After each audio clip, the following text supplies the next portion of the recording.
Hey everybody, this is Miss Henderson, and today we're going to learn how to tie knots on our weaving. So this is a weaving I've just completed, or a student has just completed, and I'm getting ready to tie off the edges. So here's what we're going to do. The back, this is the back of the weaving.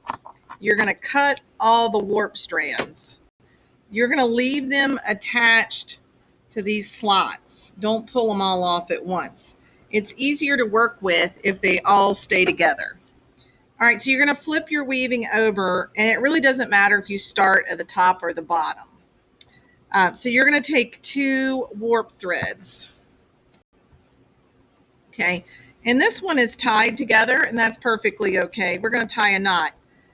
So there's 2 ways to tie knots, but I prefer this way, where you make a letter O and then you pull it through. And then when you pull the knot, it's going to want to travel up. So to prevent it from traveling up, what you need to do is take your less dominant hand and pull the knot down. Okay, so I'm pulling this knot down as I'm doing that. Let me demonstrate that again, and then I'll show you the other knot technique. All right, so I got 2 warp threads. I'm going to tie a circle. Let me zoom in on that. So you take your threads, tie a circle, okay, pull it through. Then using your less dominant hand, you're going to pinch the knot here. I'm just gently holding it here, and then I'm taking this and pulling. Okay. All right, so the other way to do a knot is you take the 2 warp threads, and you can go right over left, and then do another knot right over left. Now, the reason you'll notice, the reason I prefer this one is the warp threads lay flat. When you do a knot like this, the 2 warp threads tend to go out like a letter Y. So it's just a matter of a personal preference, which one you prefer.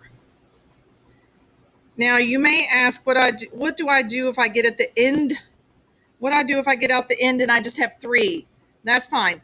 If you get all the way to the end and you have an odd number, just tie 3 together. What you don't want to do is just have 1. Okay? And then let's look at this over here. So I'm going to do the same thing. I'm going to take my 2 warp threads, make a circle, and pull it down like that.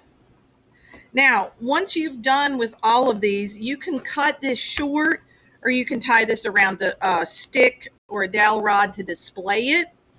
And then you can cut your fringe. However, you don't want to cut your knot like this. Don't cut the warp threads this short, because the knot will come undone. You at least want to leave about 1 inch or 1.5 inches of the warp thread.